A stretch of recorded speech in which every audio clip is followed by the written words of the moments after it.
우리에게 주신 하나님의 말씀 예레미야 31장 23절에서 40절까지 말씀 한 절씩 교독하겠습니다. 만군의 여호와 이스라엘의 하나님께서 이와 같이 말씀하시니라. 내가 그 사로잡힌 자를 돌아오게 할 때에 그들이 유다 땅과 그 성읍들에서 다시 이 말을 쓰리니 곧 의로운 처소여 거룩한 산이여 여호와께서 내게 복 주시기를 원하노라 할 것이며 유다와 그 모든 성읍의 농부와 양떼를 인도하는 자가 거기 함께 살리니 이는 내가 그 피곤한 심령을 상쾌하게 하며 모든 연약한 심령을 만족하게 하였음이라 하시기로 내가 깨어보니 내 잠이 달았더라. 여호와의 말씀이니라. 보라, 내가 사람의 씨와 짐승의 씨를 이스라엘 집과 유다 집에 뿌릴 날이 이르니니 무너뜨리며 전복하며 멸망시키며 괴롭게 하던 것과 같이 내가 깨어서 그들을 세우며 심으리라. 여호와의 말씀이니라. 그때 그들이 말하기를 다시는 아버지가 신포도를 먹었으므로 아들들의 이가 시다하지 아니하겠고 신포도주를 먹는 자마다 이에 계신 것 같이 누구나 자기의 죄악으로 말미암아 죽으리라. 여호와의 말씀이니라. 보라, 날이 이르리니 내가 이스라엘 집과 유다 집에 새 언약을 맺으리라. 이 언약은 내가 그들의 조상들의 손을 잡고 애굽 땅에서 인도하여 내던 날에 맺은 것과 같지 아니할 것은 내가 그들의 남편이 되었어도 그들이 내 언약을 깨뜨렸음이라. 여호와의 말씀이니라. 그러나 그날 후에 내가 이스라엘 집과 맺을 언약은 이러하니 곧 내가 나의 법을 그들의 속에 두며 그들의 마음에 기록하여 나는 그들의 하나님이 되고 그들은 내 백성이 될 것이라. 여호와의 말씀이니라. 그들이 다시는 각기 이웃과 형제를 가르쳐 이르기를 너는 여호와를 알라 하지 아니하리니 이는 작은 자로부터 큰 자까지 다 나를 알기 때문이라. 내가 그들의 악행을 사하고 다시는 그 죄를 기억하지 아니하리라. 여호와의 말씀이니라. 여호와께서 이와 같이 말씀하셨느니라. 그는 해를 낮의 빛으로 주셨고 달과 별들을 밤의 빛으로 정하였고 바다를 뒤흔들어 그 파도로 소리치게 하나니 그의 이름은 만군의 여호와니라. 이 법도가 내 앞에서 패할진대 이스라엘 자손도 내 앞에서 끊어져 영원히 나라가 되지 못하리라. 여호와의 말씀이니라. 여호와께서 이와 같이 말씀하시니라.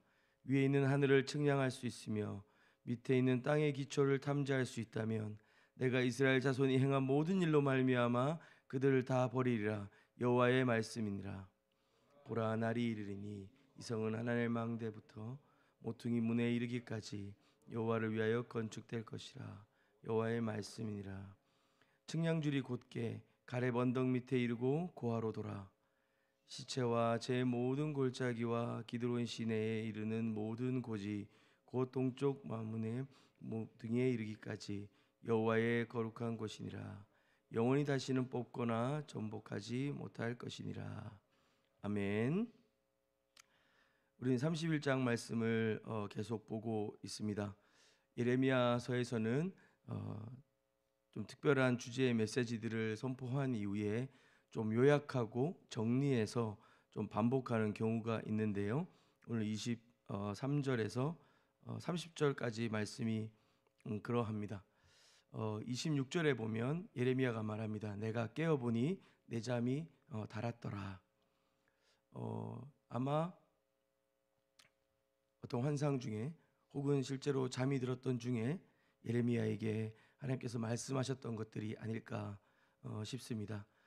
그리고 30장 31장 내내 말하였던 너희가 멸망할 것이고 바벨론의 포로로 잡혀가야겠으나 거기에서 내가 다시 회복할 것이다. 내가 너희를 내 백성 삼을 것이다 라고 하시는 약속을 23절부터 30절까지 이어서 말씀하십니다. 특별히 29절에 보면 다시는 아버지가 신포도를 먹었으므로 아들들의 이가 시다하지 아니하겠다. 과거에 그들의 죄악들로 인하여 현재와 미래에 다시 그 죄를 묻지 않고 하나님께서 회복하시겠다고 하시는 그런 논리들을 보여주는 것 같습니다. 30절에 보면 신포도를 먹는 자마다 그의 이가 신 것 같이 누구나 자기의 죄악으로 말미암아 죽으리라. 어떤 면에서는 과거의 어떤 조상들의 죄나 그들의 깨트린 언약 관계 때문에 너희가 심판을 받는 것이 아니라 모든 자들이 각자 그가 감당해야 되는 자기의 죄악으로 말미암아 그 심판 앞에 놓인 것이라라고 하는 경고의 메시지이기도 할 것입니다. 31절부터 40절까지 말씀을 조금 더 자세히 살펴보려고 합니다. 31절 말씀을 보겠습니다. 여호와의 말씀이라 보라 날이 이르리니 내가 이스라엘 집과 유다 집에 새 언약을 맺으리라 하십니다. 새 언약. 하나님께서는 이 바벨론 포로로 잡혀갔던 이스라엘에게 이제 하나님께서 그들을 회복시킬 것이라는 약속을 주셨고 그로 인해 그들이 회개하고 돌이키는 것을 인정하시고 받아주십니다. 그리하여 하나님의 백성들과 이제 내가 새로운 언약을 맺겠다라고 말씀하시는 것이죠. 출애굽 시절 시내산과 광야에서 여호와는 이스라엘에게 내가 아브라함과 이삭과 야곱에게 약속한 것처럼 너에게 이제 이행하려 한다. 그러면서 언약을 맺으십니다. 그러나 우리 남편 대신 여호와의 말씀을 무시했고 깨뜨렸던 그 이스라엘, 그들은 그의 죄값을 다 치러야 했고 그들의 잘못된 삶을 하나님께서는 스스로 회개하시며 후회하시며, 그러나 인간처럼 후회하시거나 자신의 행동이 잘못됐다고 인정하시는 것이 아니라 하나님의 그 구원의 일들을 이루시기 위하여 방법을 계속해서 바꿔가시며 온전히 그 구원의 역사들을 이루어 가시려고 수고해 오셨습니다. 그리고 오늘 본문에서는 다시 그들과 새로운 언약을 맺겠다고 말씀하시는 것이죠. 32절에 보면 이 언약은 이렇습니다. 내가 그들의 조상들의 손을 잡고 애굽 땅에서 인도하여 내던 날에 맺은 것과는 같지 아니할 것이다 라고 말이죠. 그런 새로운 언약을 약속하십니다. 33절입니다. 그러나 그날 후에 내가 이스라엘 집과 맺을 언약은 이러하니 내가 나의 법을 그들의 속에 두며 그들의 마음에 기록하여 나는 그들의 하나님이 되고 그들은 내 백성이 될 것이라 여호와의 말씀이니라. 깨어졌습니다.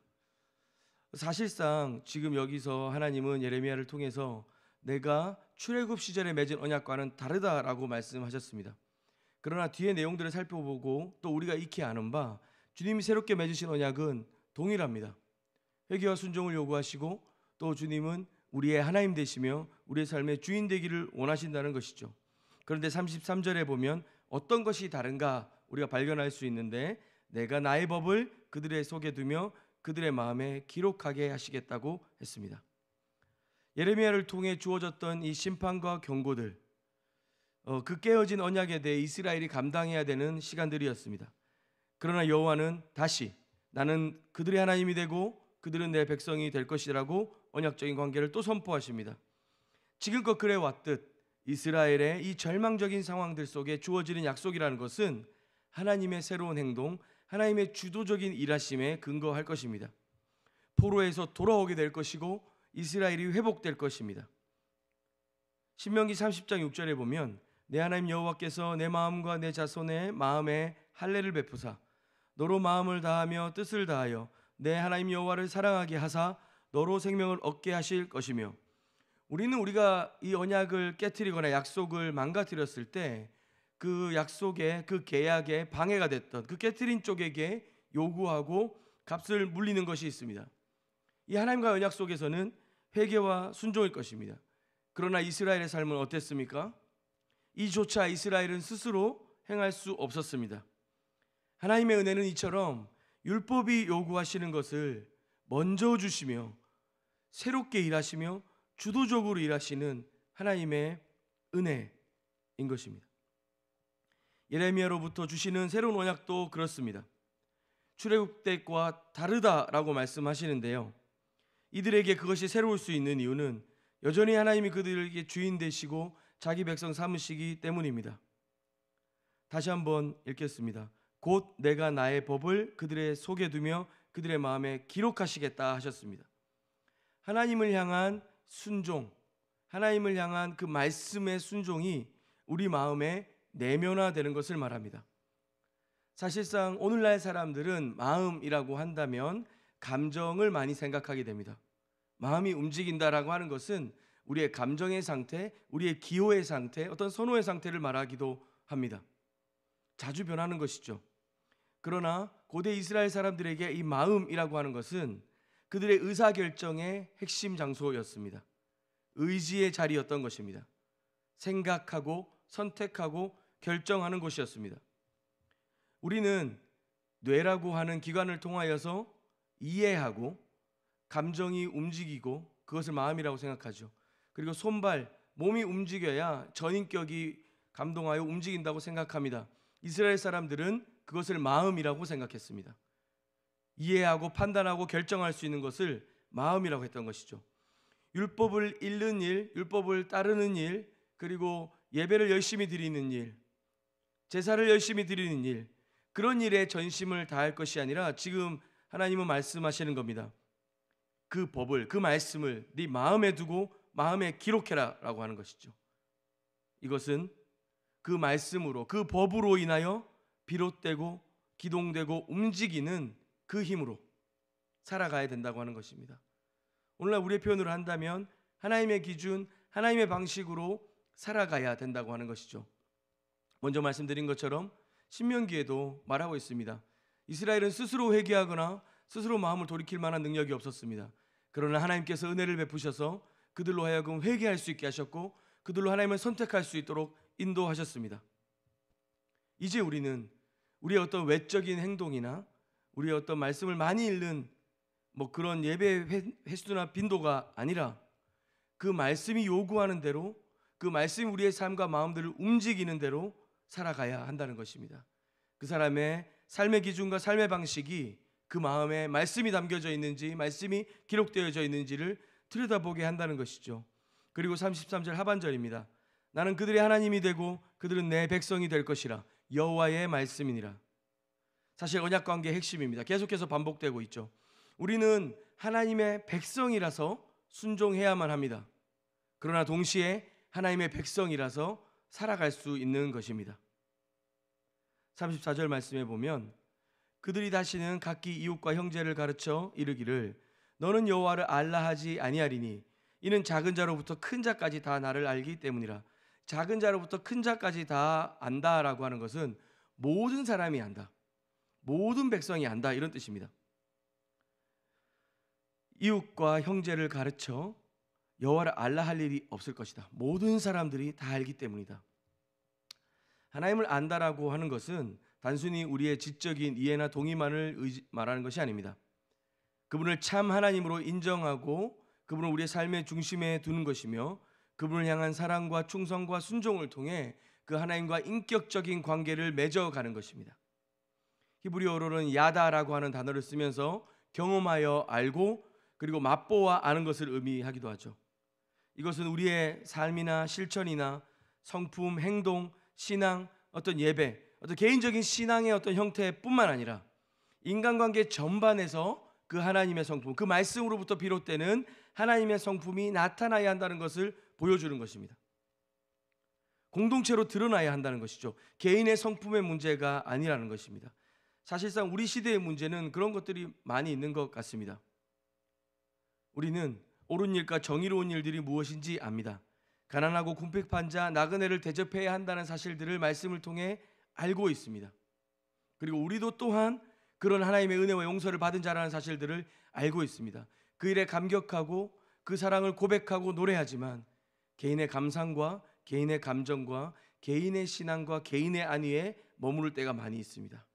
그럼 오늘 말씀을 보면 다시는 이웃과 형제들에게 우리 공동체가 여호와를 알라 가르칠 필요가 없을 정도로 주님이 알려지고 또 그분을 알게 될 것이라고 합니다. 이것은 공동체적 비전인 것입니다. 예레미야를 통해 주신 새 언약의 비전은 이렇게 선명하게 나타날 것입니다. 우리 개인의 구원과 개인의 신앙과 안위와 기복이 아니라 우리 공동체가, 우리가 살아가는 사회와 우리 교회뿐만 아니라 여러분의 일터와 직장과 우리의 모든 일상들이 그들을 통해 온 세상이 여호와를 알게 되는 것, 새 언약의 비전입니다. 이것이 어떻게 가능할까요? 다시 주님 말씀하십니다. 내가 그들의 악행을 사하고 다시는 그 죄를 기억하지 아니하리라. 하나님의 이 완전한 용서, 주님이 먼저 용서하시기 때문에 이 모든 것이 가능한 것입니다. 하나님의 사역의 이 놀라운 그 은혜의 기초들을 기억하시길 바랍니다. 35절 말씀입니다. 여호와께서 이와 같이 말씀하시느니라. 그는 해를 낮의 빛으로 주셨고 달과 별들을 밤의 빛으로 정하셨고 바다를 뒤흔들어 파도를 소리치게 하셨나니. 이 창조의 그 창세기 1장의 모습을 다시 기억하게 합니다. 그리고 그분의 이름을 말합니다. 만군의 여호와시다. 그리고 36절 37절에서는 반어법으로 이야기합니다. 온 천지를 창조하신 하나님 그분이 일하시고 그분이 역사하신 이 삶이 무너진다면 그 어떤 이스라엘 자손도 남아있지 못할 것이고 다 무너질 것이다 라고 말씀하십니다. 그러나 여러분 어떻습니까? 이 예레미야 시대로부터 2000년이 훨씬 지난 지금도 그 주님이 정하신 대로 파도는 경계를 넘지 않고 계절은 때를 따라 변하고 있으며 해와 달은 그 시간에 맞춰 하나님의 운행하심과 섭리와 작정 속에 일하고 있습니다.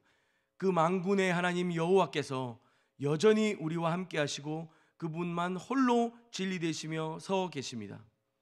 그 주님이 일하심들을 패할 자가 없습니다. 그것은 다시 말하여 이스라엘 자손은 하나님 앞에서 영원한 나라가 될 것이며 우리가 그분 앞에 자손으로 세워지고 그 은혜에 적용되어진다고 하는 것입니다.